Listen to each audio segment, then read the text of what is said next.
Yo, what is up, YouTube? It's your boy Legend, and I'm back with another video. You already know what this is just by looking at the thumbnail. Now, I'm sorry I didn't upload yesterday. Last minute, my esports team basically told me that I had an Apex tournament to participate in, and I basically had to do that tournament running off of 2 hours of sleep. So it started at 6, ended at 10. Did the tournament. As soon as I finished the tournament, turned on YouTube, and I just went straight to sleep. And yeah, that's basically what happened. Sorry for not uploading, but hey, sometimes stuff happens, sometimes stuff pops up. But on the bright side, we ended up winning that tournament. So without further ado, let's just get into this intro so we can start this what if. You just gonna take that, make them take it all back. Don't tell me you believe that. Are you just gonna take that, or will you fucking fight back?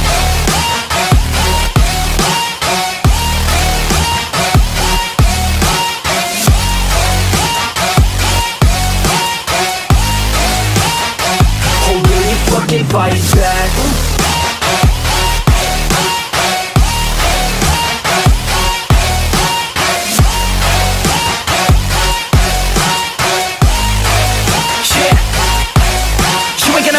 You ain't never ever gonna break it. You can never beat them and they're better than you face it. Thinking that they give a damn, you're not thinking straight, kid. No, they don't give a damn, you got what I'm saying? I'm not fucking playing, I'll give it to you straight, man. Naruto looked at the opposing peers across from his peers. He looked at the members of his peers, and each and every one of them looked eager to embarrass their challengers. Everyone except for Rengoku. He just wanted to train. Naruto pinched the bridge of his nose. Fine, but don't expect me or my peers to hold back.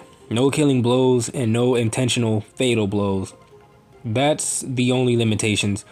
We will do this in a rating game style. You and your peers can have the entire left side of the area over there with the giant rock. Me and mine will take the far right. You can start whenever you want. Just know I warned you ahead of time. Naruto walked over and did a few hand signs as a stone chair rose up, and he sat on it. Ravel, you take the lead at the front. Rengoku, you and Valerie stay 45 paces behind her. Mocha, you stay by my side. They all nodded. Meanwhile, Rias sat on a rock as she observed her opponent's positioning. They had Ravel in the front, and she was obviously the bishop. The blonde man and the white-haired girl were behind her. Rias knew that the blonde was a knight, but she didn't know at all how powerful he was. She didn't know what piece the white-haired girl was. But if she had to guess, she was all 8 of his pawns. She came to that assumption because that's what she would make her. The girl that stayed next to Naruto, she guessed that she was a rook. But Rias didn't think like Naruto, so she didn't know how wrong she was. Rias looked over her own pieces. Ravel was a phoenix, so her regeneration was a problem. The only ones who could actually combat Ravel in her peerage, to her knowledge, was herself, Akeno, and her bishop Gasper. And at the moment, she had Gasper locked away. But even then, her knowledge was wrong, simply because she was in Naruto's peerage. She decided that she would send Kiba and Kaneko to go and deal with Ravel. Akeno would have to deal with the white-haired girl by the blonde knight. Rias could have sent her entire peerage in all at once, but what's stopping Naruto from doing the same? Kaneko and Kiba went off and landed in front of Ravel. Said Bishop only looked at the two with a bored expression. She made a neon blue fireball and launched it at the two of them. The both of them jumped back in shock at the amount of heat from the basic attack. A basic attack that burned almost as hot as the sun. A basic attack that created glass from the sand that it hit. Even Rias was shocked at the amount of heat she was able to create. Ravel then stepped aside. You two can pass. I'm not interested in burning the two of you. I want them. Ravel pointed at Rias and Akeno, causing everyone to sweat drop. The girl was obsessed on another level. Not wanting to deal with third-degree burns, the two stepped past Ravel and were met by Rengoku and Valerie. Rengoku had a hand on his hilt of his blade while his stance was low. Valerie summoned a white gauntlet with a blue gem as she placed a hand on her hip. Rias went wide-eyed at the sight. How did he have the White Dragon Empress in his peerage. Akeno, go and deal with her. I'll have to deal with Ravel. The two then flew off as Rias landed in front of Ravel and Akeno landed in front of Kaneko.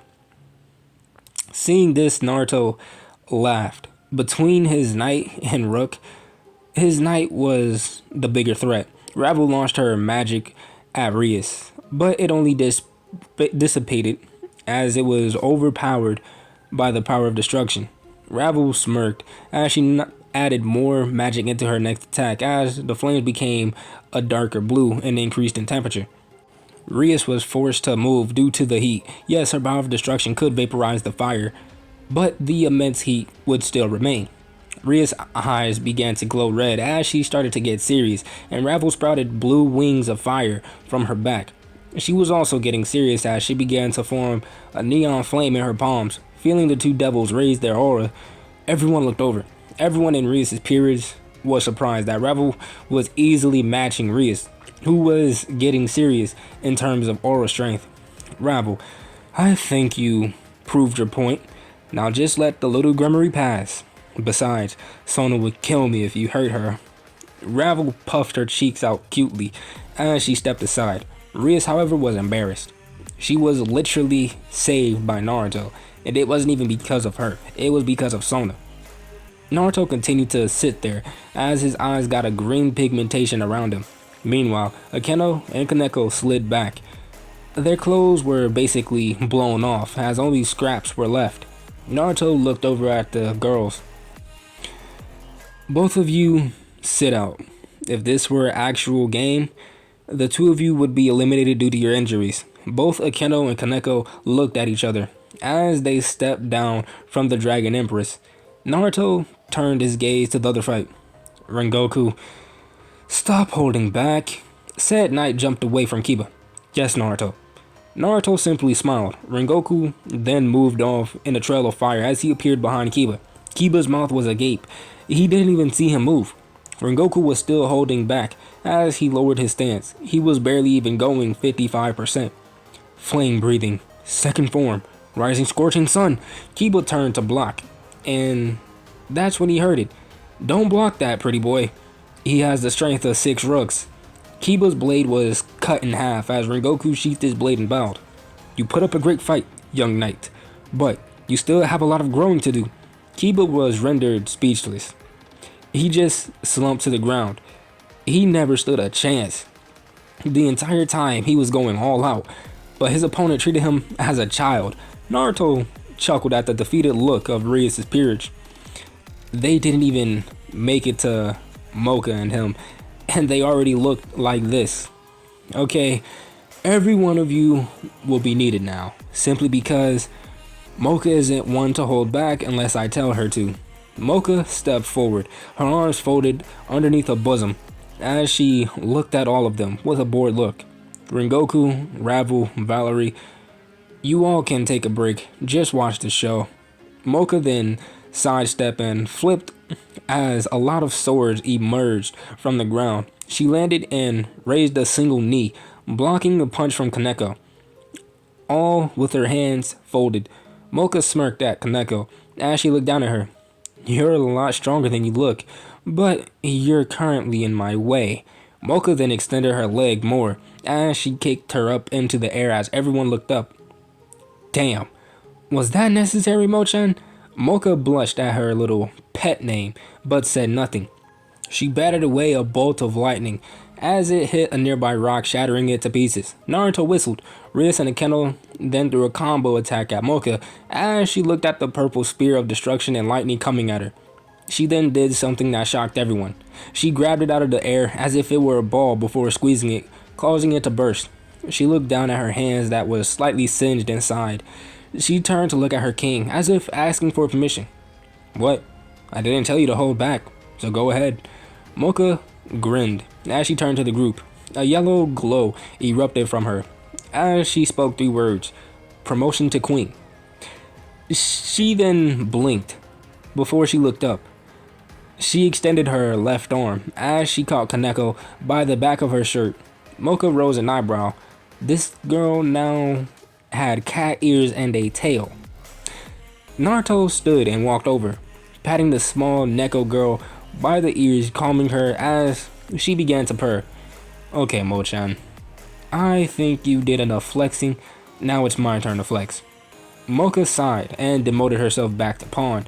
Naruto then released his aura as his devil wings sprouted from his back, and layers of radiation rolled off of his body.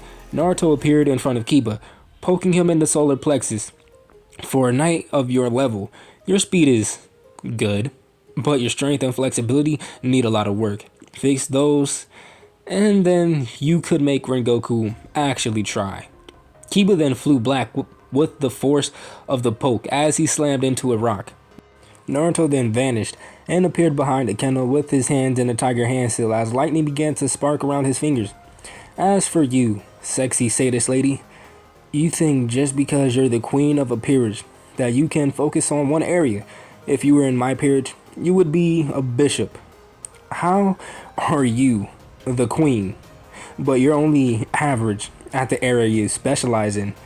Naruto then shot his fingers forward. Akeno went red in the face and shook a little with a moan as the electrified fingers shot up her ass through her leggings.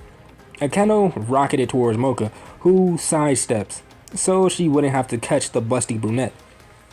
Naruto then vanished and appeared all around Kaneko as he continued to create after images of himself around her. All Kaneko could do was continue to look in multiple directions trying to find the real one. As for you, little kitten, your speed is atrocious and your movements are linear and predictable. The only thing going for you is your strength and your ability to learn to use senjutsu, like me. Naruto then came behind her and chopped her in the back of the neck as she passed out. Naruto then turned his attention to Rias as he walked towards her, the nature chakra fading from his body. Rias took a step back and Naruto grinned. Naruto then appeared in front of her, wrapping an arm around her waist and taking her by the chin with his free hand. And as for you, my beautiful redhead, you're almost the same as Akeno. You only specialize in one area, and that's your magic. In my peerage, you would be a bishop or a pawn. As a king, you need more. You need to learn to think. Sometimes it's good to let your peerage think for themselves.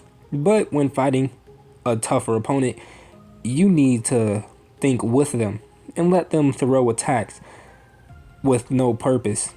It just doesn't work. You need to learn to use strategies and how to implement them. Naruto released her chin and leaned closer, causing Rias to hitch in her breathing. Rias herself began to lean in, but Naruto placed a finger on her lips. Do you understand, Rias? Yes, Rias answered in a husky voice. Naruto then flicked her on the forehead as he began to walk away. Good. Rias was flustered. Naruto always did this to her. He found enjoyment in teasing her, and he always sent her mixed signals when he did so. He would act as though he wanted her and was in love with her.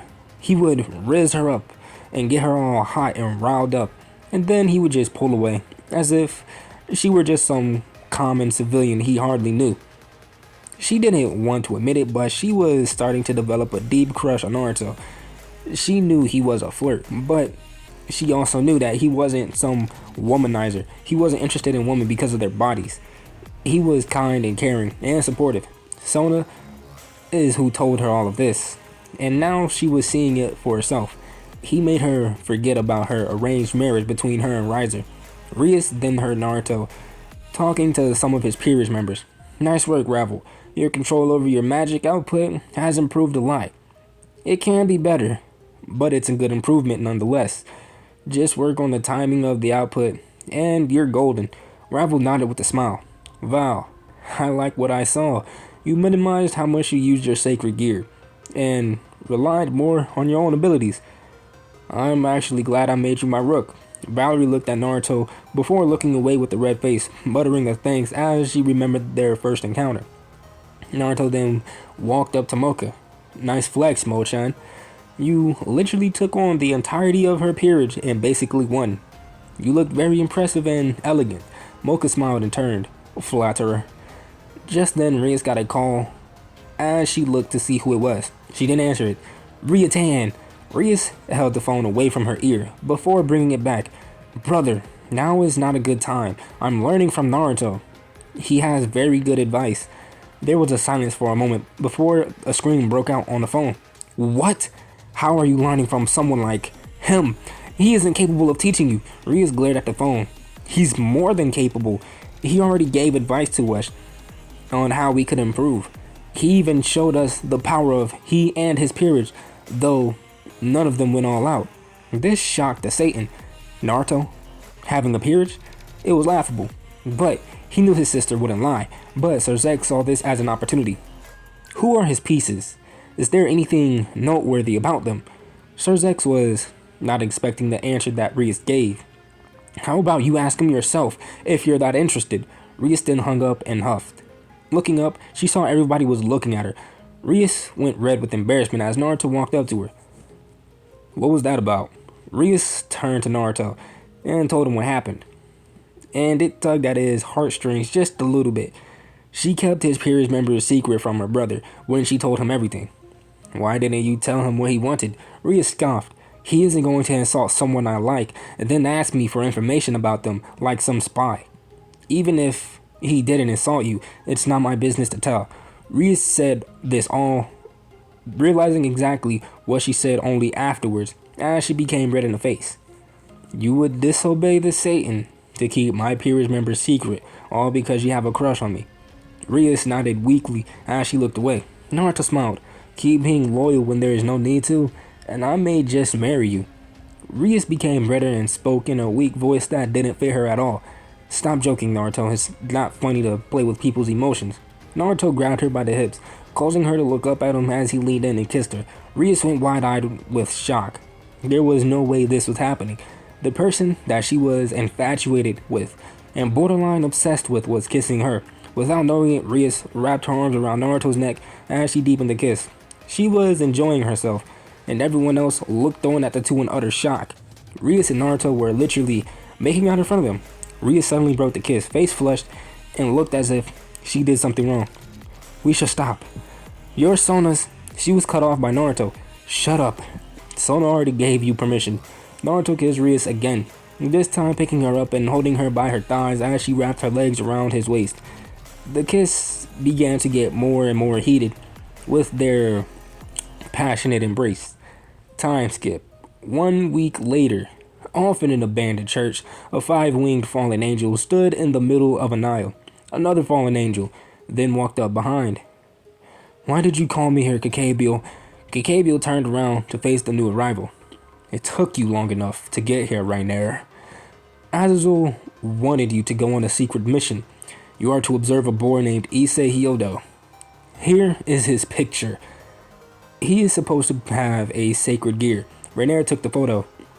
To her, the boy looked plain, but there was something that bugged her. Why didn't Azazel tell me this himself? Gabriel lied through his teeth with ease. Azazel is busy. He has his experiments and research. He doesn't always have time to meet with others and give orders. That is why he appointed me as his second in command. Rainier nodded, accepting the answer, as she went off to find the boy. It really didn't take too much to find the boy. It only took her an hour at the least.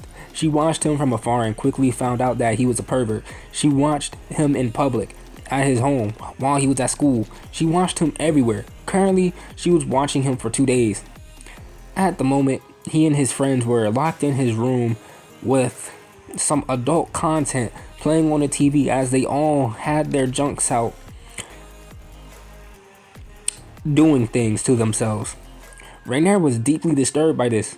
Why in the two hells were the three of them in the same room, meets out, doing this? Back with Naruto, he walked through the Sea-Tree household with his best friend Pharaoh. The two laughed as they began to banter with each other. The two made their way to the living room as they sat down. Pharaoh, there is something you need to know. Pharaoh cut him off. No need, my old friend. I am already aware of you and my niece. Sona came to me and told me 3 weeks ago, my good friend. Naruto smiled. So I have your blessing then? Pharaoh smiled. Of course, my friend. I know you would treat her well. I only wish you could have married my daughter. But she turned out well with that asterisk boy. Naruto smiled as the two laughed. Pharaoh, what are your thoughts on me having a harem? Pharaoh became serious as he stood and walked to Naruto, placing his hands on his shoulders. Do it. It will be the best decision that you will make. Your wife is mad at you and decides she won't give you any play? Just go and bring another sexy woman into the rotation. Meanwhile, in the human world, a woman in a black dress that came down to her ankles walked. She had beautiful blonde hair and a curvaceous figure that was being hugged by said dress. Her skin was flawless and porcelain-like. Her hips swayed with each step that she took, and her feet clicked on the ground due to her high heels. She made her way up a flight of stairs as she reached in between her thighs to see if her silver dagger was still there. For what she was about to do, she knocked on the door of the apartment as a middle-aged man opened the door, his eyes filled with lust as he looked at his 23rd victim. There was a lot he wanted to do to her. He looked at her soft pink lips, her ample D-cup breasts, her nice perky ass. Hello, mister. My name is Gabriel, and I recently moved into the vacant apartment downstairs. I just came to introduce myself. Why, hello, Gabriel. Just call me Mr. Silver. Would you care to come in for a drink? Gabriel smiled. This was too easy. Yes, of course. What a gentleman you are. Gabriel entered as the man leered at her. He closed the door and went to the kitchen. As he got a glass and went to the kitchen, as he got the glass and filled it with sparkling water. He then pulled a small pill bottle from his pocket and slipped a roofie into it as he mixed it so it would dissolve. While he did this, Gabriel reached up her dress and pulled the dagger as she hid it into her sleeve. For her, it would just be faster access. Mr. Silver then came back with the drink as he gave it to her. She could smell the drug in it from 10 feet away. Scum like him made her sick, infuriated her, made her blood boil. Gabriel began to lose her temper as she held the glass, so she placed it down on the coffee table. Mr. Silver, may I ask you a question? Said man looked annoyed but nodded. How many mothers have you taken away from their children? The man was taken aback. Excuse me? Gabriel leaned closer to him. How many daughters have you taken away from their parents? How many sisters have you taken away from their siblings? How many wives have you taken away from their husbands? Mr. Silver then choked as a blade went through his throat. Trash like you will no longer be able to bring suffering to other families. You will never again take away another innocent woman. You rape and then you murder. But that all stops today.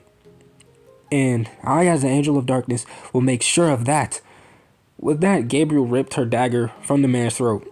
She rinsed it off in the sink, dried it, and sheathed it before leaving the apartment. But guys, I'm going to end it off right there. If you guys enjoyed the video, make sure you hit that like button. Subscribe while you're at it. Without further ado, I'm out, and I will see you guys in the next one. Peace.